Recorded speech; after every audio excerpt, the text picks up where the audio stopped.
Basketball has been played for decades, many eras, thousands of players. Tons were great. Some won championships, and others fell short. But these are my top 15 players of all time. The criteria is simple: accolades, importance to winning, team success, individual dominance, and then the obvious, the eye test.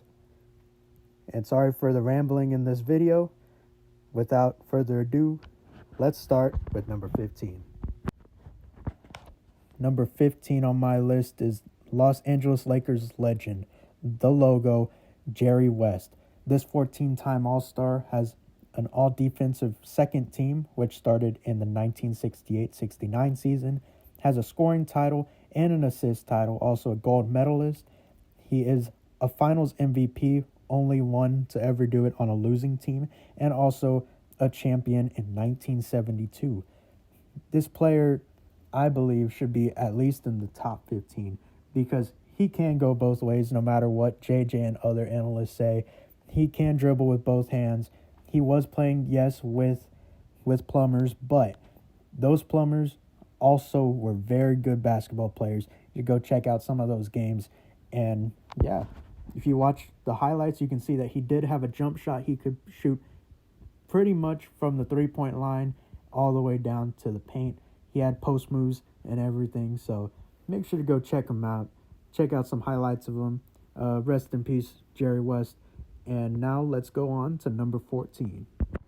Number 14 is one of the most dominant, if not the most dominant player in NBA history, Wilt Chamberlain at number 14. He played for the Philadelphia and San Francisco Warriors, Philadelphia 76ers, and Los Angeles Lakers. He has, he's a 13-time All-Star, played 1,045 games. You can see on the screen when he played. He was also Rookie of the Year, a 4-time MVP, and you can see all of his other accolades on there. Of course, the all-defensive team started in 1968-69 season. He is an 11-time rebound champion, a 7-time scoring champion, and also an assist champion. Got the Finals MVP in 1972 playing with Jerry West, who I have in number 15, and also has an NBA championship in 1967. So you can watch his stats. I mean, you can look at everything, his stats, his gameplay footage, everything.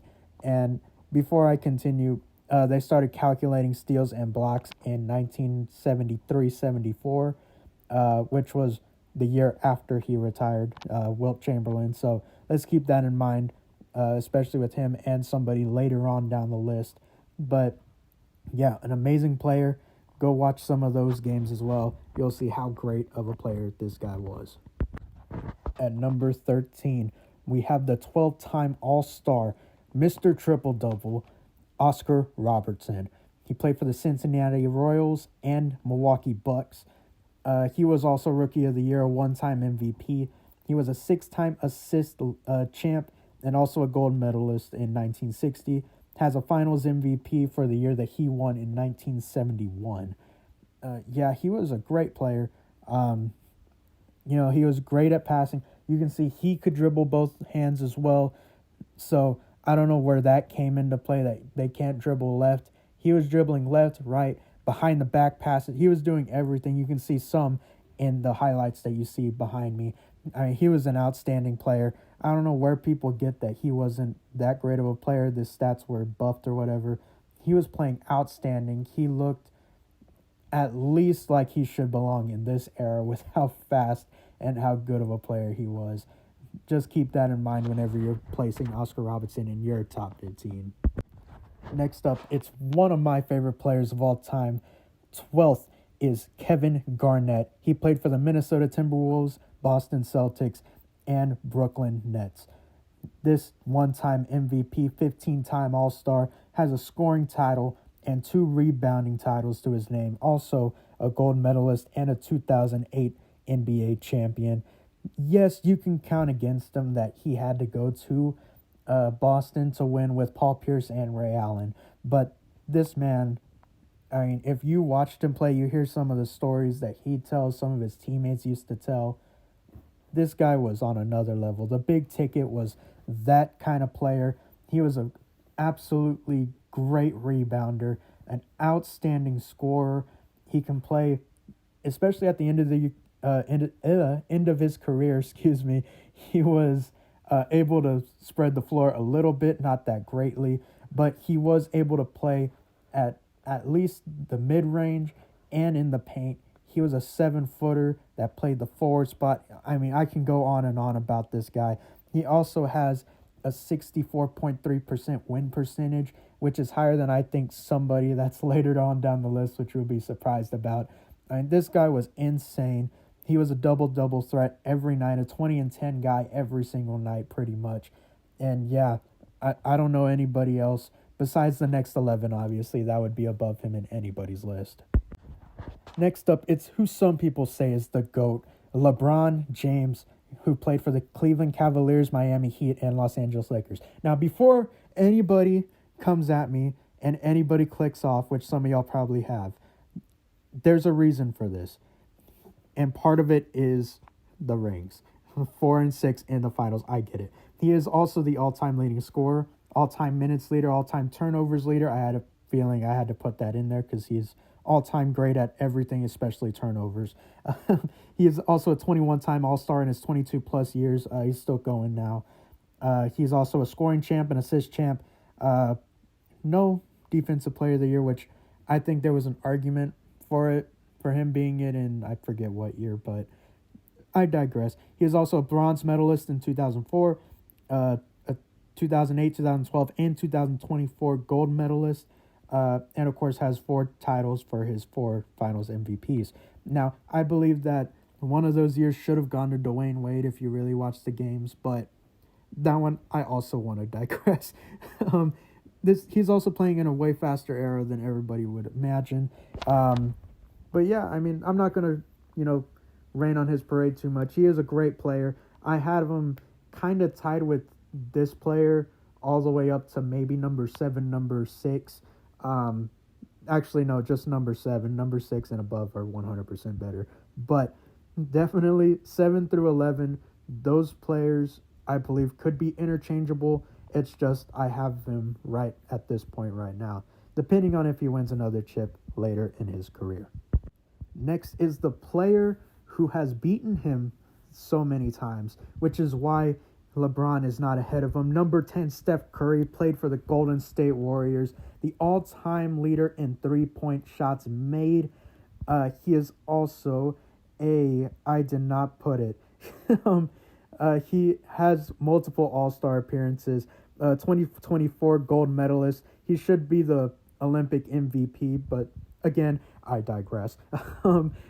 Also got his first finals MVP, which I think he should have gotten 2 in 2015. Andre Iguodala did not deserve that one, in my opinion, over Steph.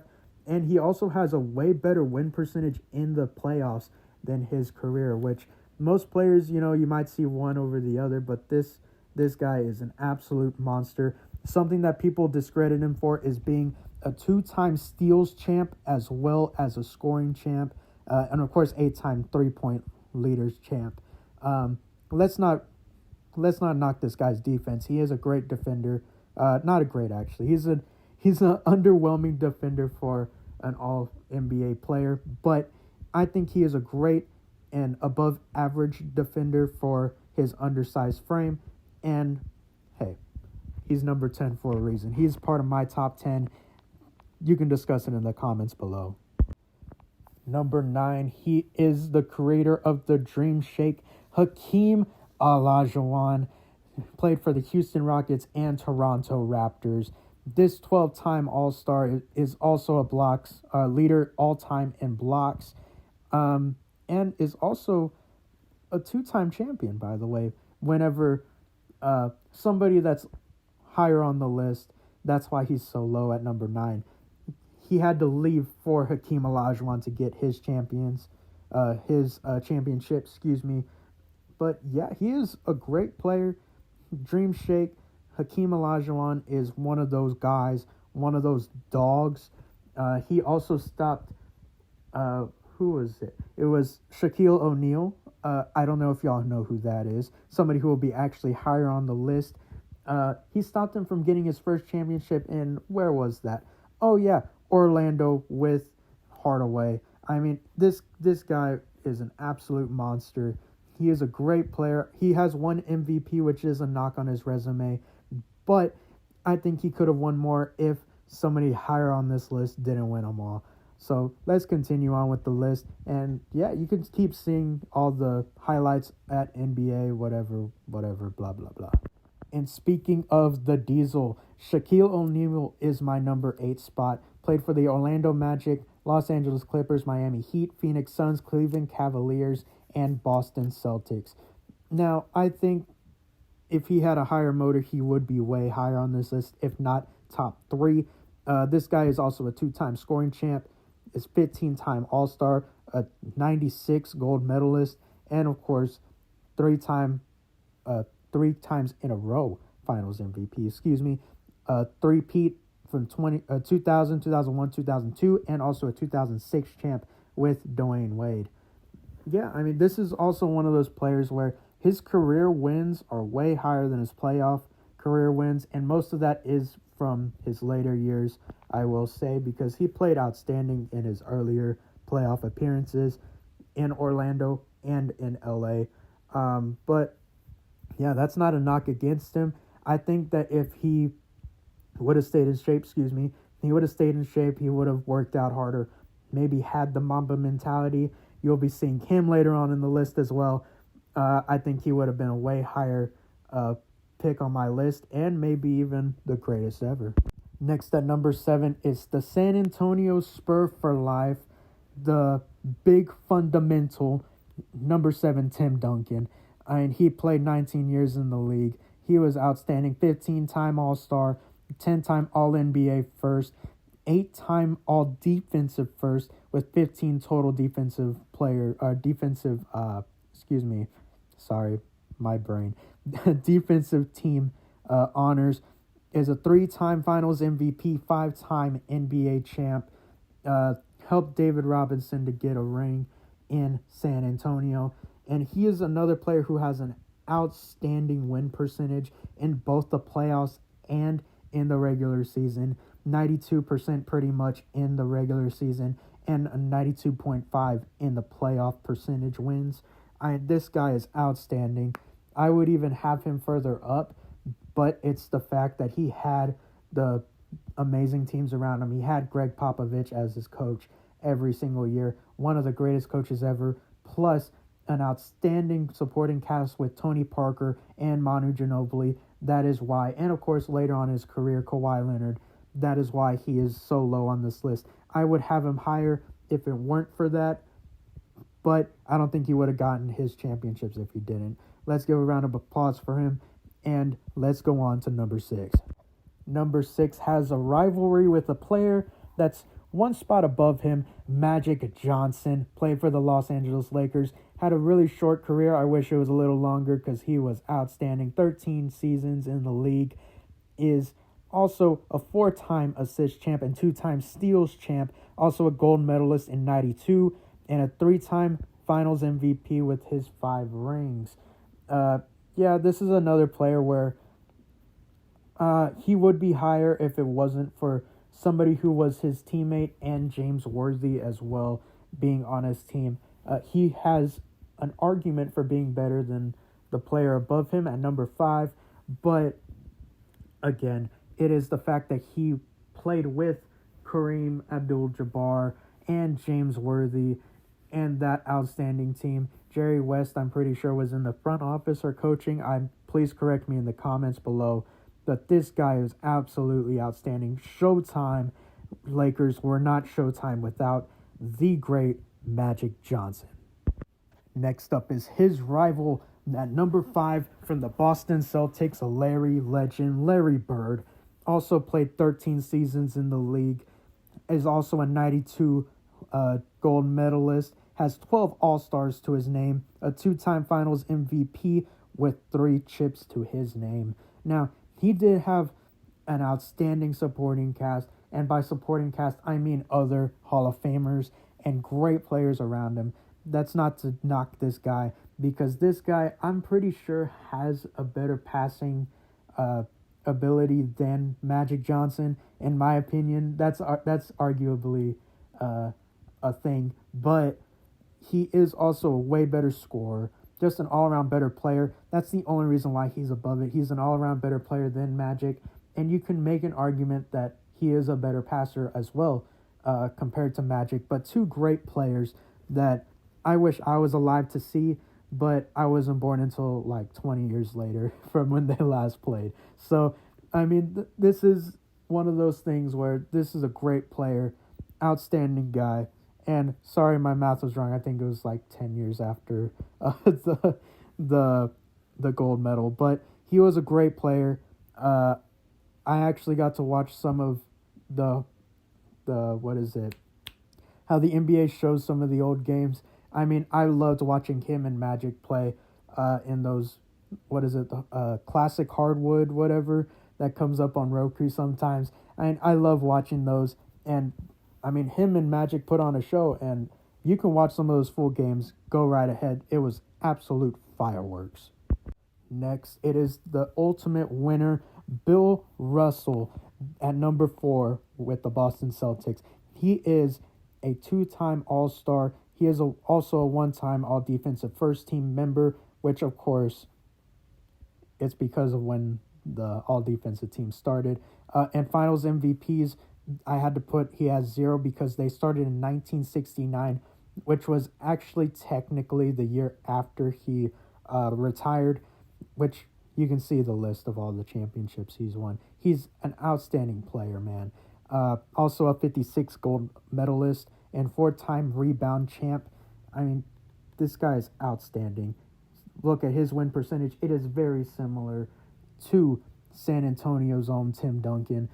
This guy was athletic beyond belief whenever you watch his highlights and stuff. This guy is outstanding and fantastic. I suggest you go watch him versus Wilt. That was an outstanding matchup to watch. And yeah, let's go on to number 3. Next up, it's the person who got me into basketball in the first place. At number 3, from the Los Angeles Lakers, Kobe Bean Bryant. He played 20 years in the league and is also a 2-time scoring champ, a 2-time gold medalist, and also a 2-time Finals MVP, which you can make the argument that he could have won one over Shaq, but that's neither here or there, isn't it? So, he's a fantastic player.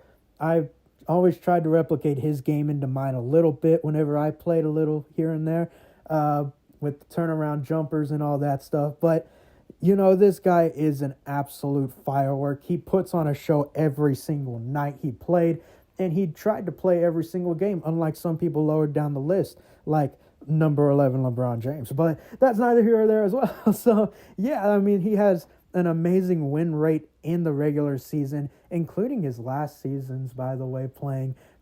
In total, he has a 74% win rate, and also a 61% win rate in the playoffs. I mean, this guy is outstanding. Fantastic player. For those of you who weren't watching at the time, y'all need to go watch this guy play in regular season games as well as playoffs. Forget about LeBron James. This is the number 3 player of all time. Next, it's the athletic big man who has an unstoppable move, Kareem Abdul-Jabbar. He played for the Milwaukee Bucks and the Los Angeles Lakers. Now, he is also the all-time field goals made leader and also the leader in MVPs with 5. But this guy did it on both ends. Let's not get it twisted. This guy has an unstoppable jump shot because of how great he was. Just look at his training regimen. I mean, this guy was outstanding. Without, of course, Magic Johnson, who I have as number 6, he would probably be the greatest player of all time, I'll be honest. But, I mean, however many championships. 6 championships and 2 Finals MVPs. I mean, this guy is outstanding. He won one without Magic, and then, of course, we've won the rest of them with Magic. But, I mean, this guy is outstanding. He has a great win percentage in total. I mean, this guy is outstanding. I mean, look, his numbers even were pretty much the same with very little change into it. So he was a very consistent player. He was outstanding. Go watch some of his games as well for some of you young folks like me. I mean, he played 20 years for a reason. He is great. He is outstanding. This is your number 2. Now it's time for the greatest player of all time. Next up, he needs no introduction. His airness, Michael Jeffrey Jordan at number 1. He played for the Chicago Bulls and Washington Wizards. We all know those Washington years were just to help him get into management, which in turn probably didn't really happen. But yeah, he is the all-time leader in career points per game with 30.1. He is also the career leader in scoring titles with 10. Also all-time leader in finals MVPs with 6. And of course, those started back in 69, 70. But this guy, man, he raised his level in the playoffs. Look at his stats if you want. I put them all there. And his win percentage is outstanding. It went up in the playoffs, which I think is one of the few players on this list, if I remember correctly. And I mean, this guy, man. This guy, him, 6 champs, 5-time MVP as well. I mean, he's a great player, man. And let's not get it twisted for those of you who didn't watch him like me. This guy was an absolute killer. He had both hands. He was able to score from anywhere. He was Steph Curry before Steph Curry. I mean, this guy is an outstanding player. Fantastic. And yeah, I mean, I don't know what else to say about him. He is the greatest player of all time. And if you have any arguments, leave it in the comments section. And I don't think this is a surprise to anyone. Okay, and whoa, I shaved. Oh my gosh. But yeah, obviously, that's my top 15. Y'all have any complaints, anything to argue, do so respectfully down in the comment section below. And yeah, Merry Christmas for those who haven't celebrated yet. Happy New Year, and let's go into 2026 on fire. I'm going to be posting a lot more, hopefully, more consistently. And yeah, see you guys later. Peace out.